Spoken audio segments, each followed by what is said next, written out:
Okay, so today we're going to tackle a topic that is just swimming in bad advice and anxiety, and that's dating. But we're going to look at it through a really simple and honestly a kind of weird lens. I know. You see this slide and you're probably thinking, this guy has completely lost it, right? Easy is probably the last word you'd use. But you got to stick with me here, because this one single idea, well, it's the key to cutting through all of that frustration. So before we get to that easy part, we really have to talk about the reality of where most of us are at. It feels less like a fun romantic journey and more like, well, a battle for survival. Welcome to the dating dystopia. I mean, let's just be real for a second. The modern dating world, especially with all the apps, it can be absolutely brutal.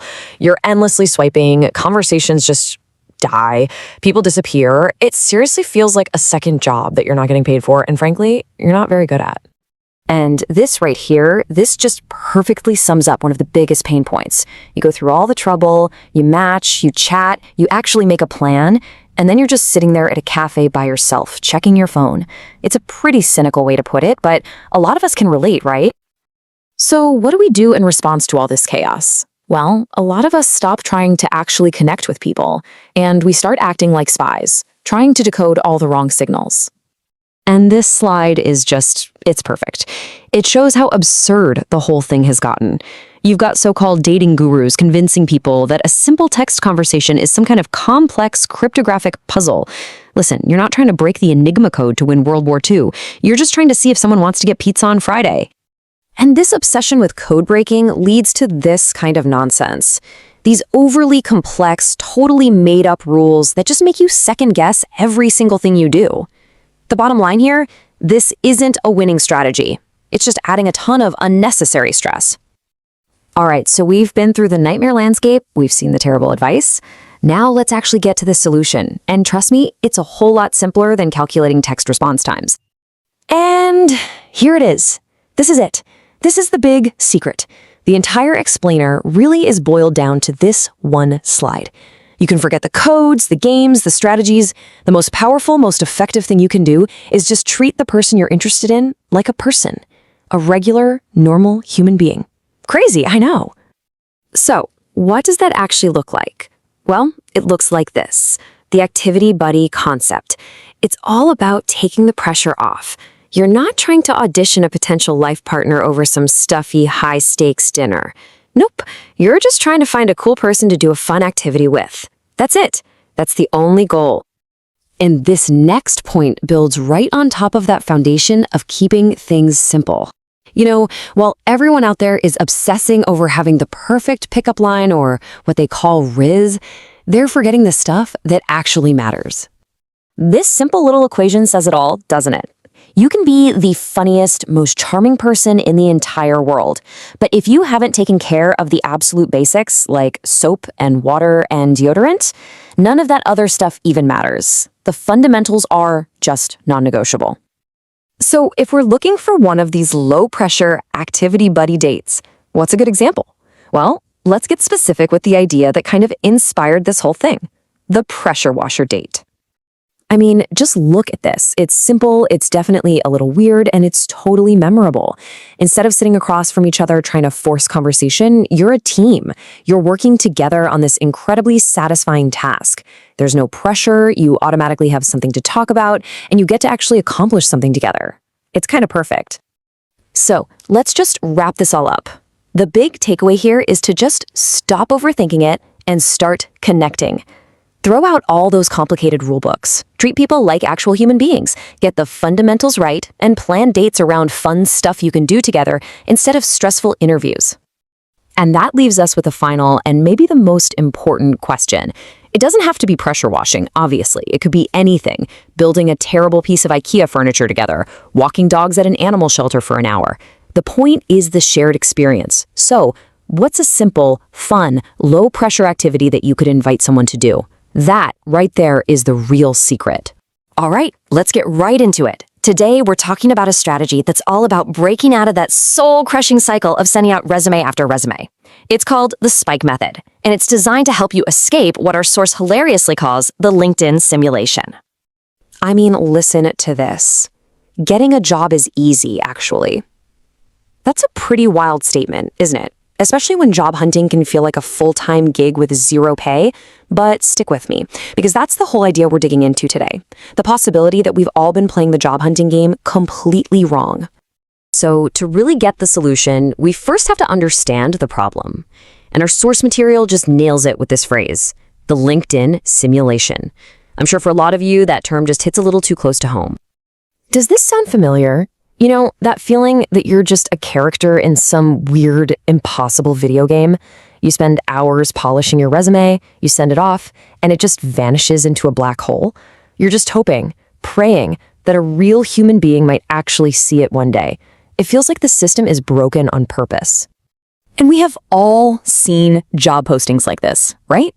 It's for an entry-level position, but somehow it also requires a decade of senior-level experience and, I don't know, a PhD in rocket surgery. It's funny, yeah, but it's also painfully real. It just confirms that feeling that the game is completely rigged. So, if the requirements are that ridiculous, what happens when you actually try to play by their rules? Well, you pretty much guarantee you're going to be playing a losing game. A game that feels like you were meant to lose from the start.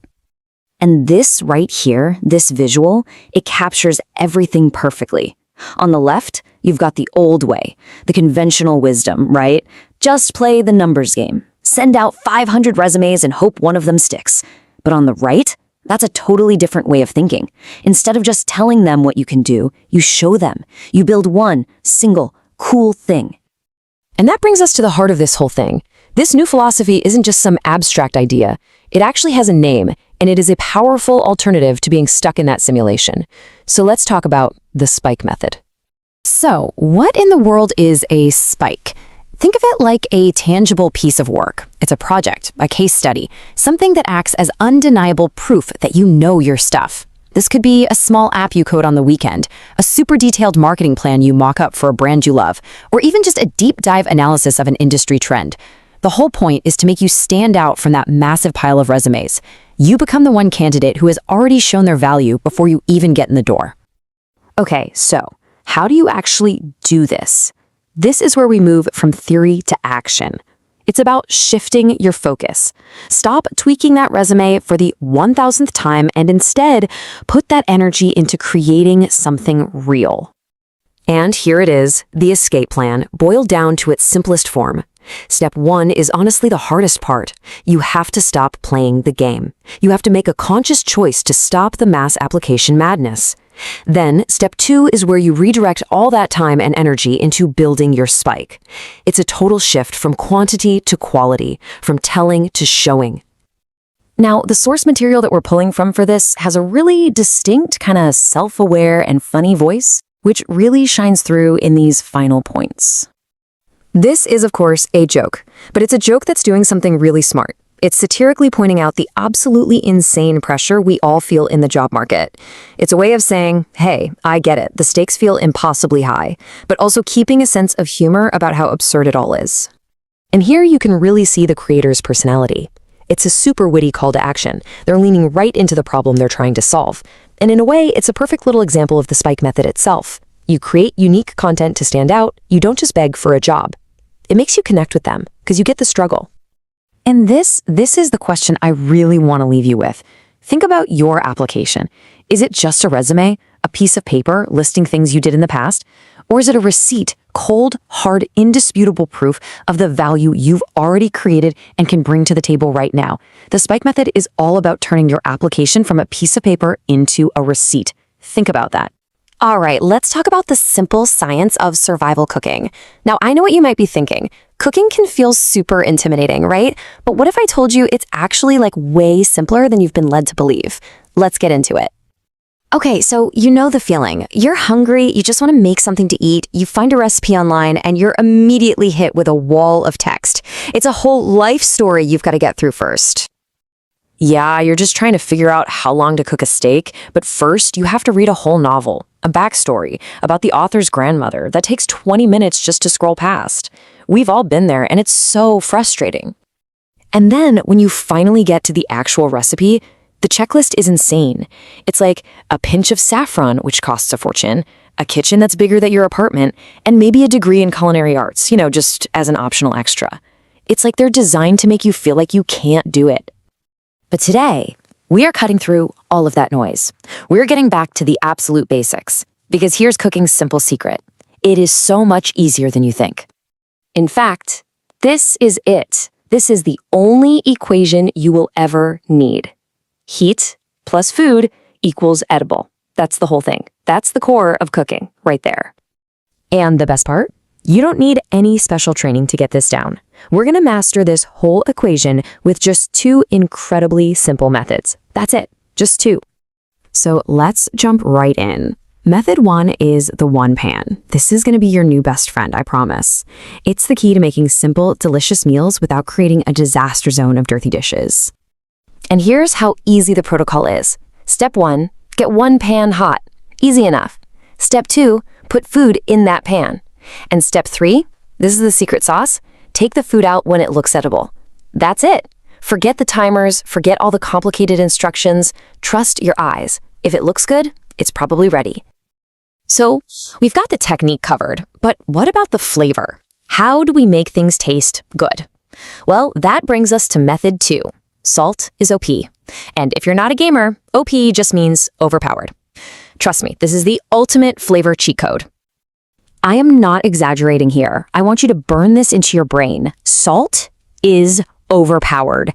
If you only remember one single thing from our chat today, please let it be this. It changes absolutely everything. So why is it so powerful? Well, it just supercharges flavor. It also helps food retain moisture so things stay juicy and delicious. It literally transforms your ingredients from something bland to something brilliant. It's not just about making food salty, it's about making food taste more like itself. So once you have these 2 things in your toolkit, the one pan and the magic of salt, you are ready for your new food era. This isn't just about surviving anymore. This is about thriving in the kitchen. And here's what that upgrade looks like. The before picture might be, well, a lot of milk, sugary granola, and maybe too many peanut butter and jelly sandwiches. The after? That's delicious, home-cooked meals that you can be proud to say you actually made yourself. So what's the big takeaway here? What's the bottom line after all of this? It's really simple. Cooking is easy, actually. But I can hear you thinking it. Okay, fine, but what if I mess up? What if I burn it all to a crisp? It's a fair question, right? Look, don't even worry about it. Honestly, the worst thing that can happen is you just clean the pan with a pressure washer. It's not the end of the world. You can always try again tomorrow. Thanks for tuning in.